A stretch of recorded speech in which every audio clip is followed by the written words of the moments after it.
ফাহিমা ক্লান্ত হয়ে ধপ করে ফ্লোরে বসে পড়ল। হাত থেকে লাঠি পড়ে গিয়ে মৃদু আওয়াজ তুলে। তার শরীর ঘেমে একাকার। কপালের বিন্দু বিন্দু ঘাম হাতের তালু দিয়ে মুছে বার কয়েক জোরে জোরে নিঃশ্বাস ফেলল। এরপর চোখ তুলে সামনে তাকালো। রিমান্ডে কোনো পুরুষই টিকতে পারে না। সেখানে একটি মেয়ে আজ 4 দিন ধরে রিমান্ডে তার সামনে চেয়ারে বাঁধা অবস্থায় ঝিমোচ্ছে। 4 দিনে একবারও মুখ দিয়ে টু শব্দটি করল না। শারীরিক মানসিক কত নির্যাতন করা হয়েছে, তবুও ব্যথায় আর্তনাদ অবধি করেনি। মনে হচ্ছে একটা পাথরকে পিটানো হচ্ছে, যে পাথরের রক্ত ঝরে কিন্তু জবান খোলে না। তখন সেখানে আগমন ঘটে ইন্সপেক্টর তুষারের। তুষারকে দেখে ফাহিমা কাতর স্বরে বলল, সম্ভব না, আর কিছুতেই কথা বলছে না। তুষার অভিজ্ঞ চোখে মেয়েটিকে 2-1 সেকেন্ড দেখল। এরপর গম্ভীর কণ্ঠে ফাহিমাকে বলল, আপনি যান। ফাহিমা এলোমেলো পা ফেলে চলে যায়। তুষার একটি চেয়ার নিয়ে মেয়েটির সামনে বসল। বেশ কিছুক্ষণ চুপ থেকে বলল, আপনার সাথে আজ আমার প্রথম দেখা। মেয়েটি কিছু বলল না, তাকালোও না। তুষার মেয়েটির দিকে সূক্ষ্ম দৃষ্টি মেলে তাকালো, বলল, মা বাবাকে মনে পড়ে? মেয়েটি চোখ তুলে তাকায়। ঘোলাটে চোখ, কাটা ঠোঁট থেকে রক্ত ঝরছে। চোখের চারপাশ গাঢ় কালো, চোখ দুটি লাল। মুখের এমন রং রিমান্ডে আসা সব আসামির হয়। তুষার মুখের প্রকাশভঙ্গি আগের অবস্থানে রেখেই আবারও প্রশ্ন করল, মা বাবাকে মনে পড়ে? মেয়েটি মাথা নাড়ায়, মনে পড়ে তার। তুষার একটু ঝুঁকে। মেয়েটি অসহায় দৃষ্টি মেলে তাকায়। তুষার মেয়েটির হাতের বাঁধন খুলে দিয়ে নির্বিকার ভঙ্গিতে প্রশ্ন ছুড়ল, নাম কি? যদিও তুষার মেয়েটির নামসহ পুরো ডিটেলসই জানে, তবুও জিজ্ঞাসা করল। তার মনে হচ্ছে মেয়েটি কথা বলবে। সত্যিই তাই হলো। মেয়েটি ভারাক্রান্ত কণ্ঠে নিজের নাম উচ্চারণ করল, পদ্ম। আমি আমি পদ্মজা। পদ্মজা হেলে পড়ে তুষারের ওপর। তুষার দ্রুত ধরে ফেলল। উঁচু কণ্ঠে ফাহিমাকে ডাকল, মিস ফাহিমা, দ্রুত এগিয়ে আসুন। ফাহিমা সহ আরও 2 জন দ্রুত পায়ে ছুটে আসে। 1989 সাল। সকাল সকাল রশিদ ঘটকের আগমনে হেমলতা ভীষণ বিরক্ত হন।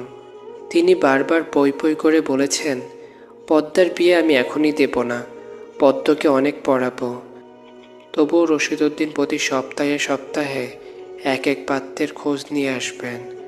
মেয়ের বয়স আর কতই হলো, মাত্র 16। শামসুল আলমের মেয়ের বিয়ে হয়েছে 24 বছর বয়সে। পদ্মর বিয়েও তখনই হবে, পদ্মর পছন্দ মতো। হেমলতা রশিদকে দেখেও না দেখার ভান ধরলেন। রশিদ একদলা থুতু ফেললেন উঠোনে। এরপর হেমলতার উদ্দেশ্য বললেন, বুঝছো পদ্মর মা, এইবার যে পাত্র আনছি এক্কেরে খাঁটি হীরা। হেমলতা বিরক্তি ভরা কণ্ঠে জবাব দিলেন, আমি আমার মেয়ের জন্য পাত্র চাইনি, তবুও বারবার কেন আসেন আপনি? যুবতী মাইয়া ঘরের এখন ভালা না। মেয়েটা তো আমার, আমাকেই বুঝতে দেন না। হেমলতার কণ্ঠে বিরক্তি ঝরে পড়ছে। রশিদ অনেক চেষ্টা করেও সুবিধা করতে পারলেন না। ব্যর্থ থমথমে মুখ নিয়ে সড়কে পা রাখেন। প্রতিদিনই কোনো না কোনো পাত্রপক্ষ এসে হাতে টাকা গুঁজে দিয়ে বলবে, মোর্শেদের বড় সেরিডারেই চাই।